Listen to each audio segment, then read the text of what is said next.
हिंदू सनातन धर्म में महाभारत और रामायण का विशेष महत्व बताया गया है। इन्हीं युगों में ये द्वापर युग और त्रेता युग में आते हैं। इन्हीं युगों में सूर्य देव और इंद्र देव के दो पुत्र थे, जिन्होंने एक युग में धर्म का साथ दिया तो दूसरे युग में अधर्म का साथ दिया। कहा जाता है कि त्रेता युग में सूर्य देव का पुत्र वह था सुग्रीव, जिसने श्री राम का साथ दिया और लंका पर विजय प्राप्त की। परंतु बाली जो इंद्रदेव का पुत्र था, जिसने राम के विरुद्ध शस्त्र उठाए और राम के हाथों मारा गया। परंतु यदि हम दूसरे युग की बात करते हैं तो द्वापर युग, इसमें इंद्रदेव के पुत्र अर्जुन ने भगवान श्री कृष्ण के साथ रहकर महाभारत का युद्ध लड़ा और धर्म का साथ दिया। परंतु सूर्य देव का पुत्र कर्ण ने अधर्म के पक्ष में रहकर अधर्म का साथ दिया, जिसके कारण अर्जुन के द्वारा महावीर दानवीर कर्ण का अंत हुआ।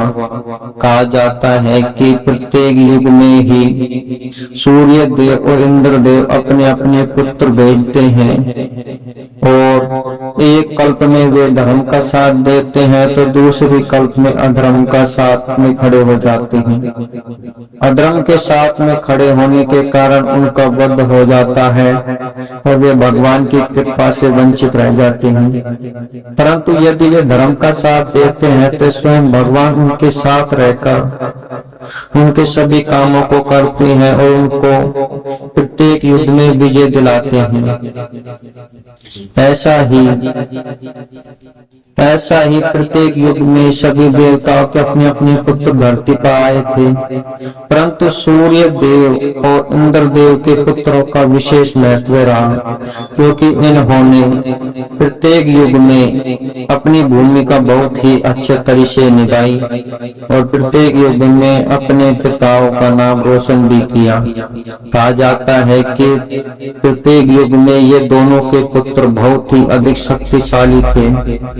ये इतने शक्तिशाली थे कि वे चाहते तो तीनों लोकों पर विजय प्राप्त कर सकते थे और इन दोनों के पुत्रों में असीम शक्तियां और अनेकों वरदान भी इनको मिले, जिसके कारण इनको साधारण इंसान तो क्या स्वयं देवता भी इनको परास्त करने के लिए कांपते थे, क्योंकि ये इतने शक्तिशाली थे कि स्वयं भगवान ही इनको मार सकते थे, क्योंकि भगवान के अलावा इनको मारना किसी के बस की बात नहीं थी।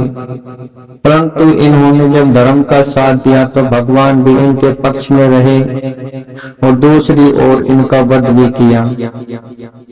इस प्रकार प्रत्येक युग में सूर्य देव और इंद्र देव ने अपने पुत्रों को भेजकर भगवान की लीलाओं का भाग लिया और भगवान की लीलाओं को संपूर्ण किया। क्योंकि कहा जाता है कि ब्रह्मा जी ने जब भगवान की लीलाओं में शामिल होने के लिए कहा तो इंद्र देव और सूर्य देव ने भी अपने अपने पुत्रों को उनके साथ भेजने का अनुग्रह किया। इसमें एक पुत्र धर्म की तरफ खड़ा हुआ तो दूसरी तरफ अधर्म की तरफ खड़ा हुआ। इस प्रकार भगवान की लीलाओं में बढ़ चढ़कर योगदान देने के कारण सूर्य देव और इंद्र देव सभी देवों में प्रशंसनीय बन गए। यदि आपको ये कथा अच्छी लगे तो और यदि आपको कोई अन्य जानकारी हो तो कमेंट में अपनी राय अवश्य बताएं।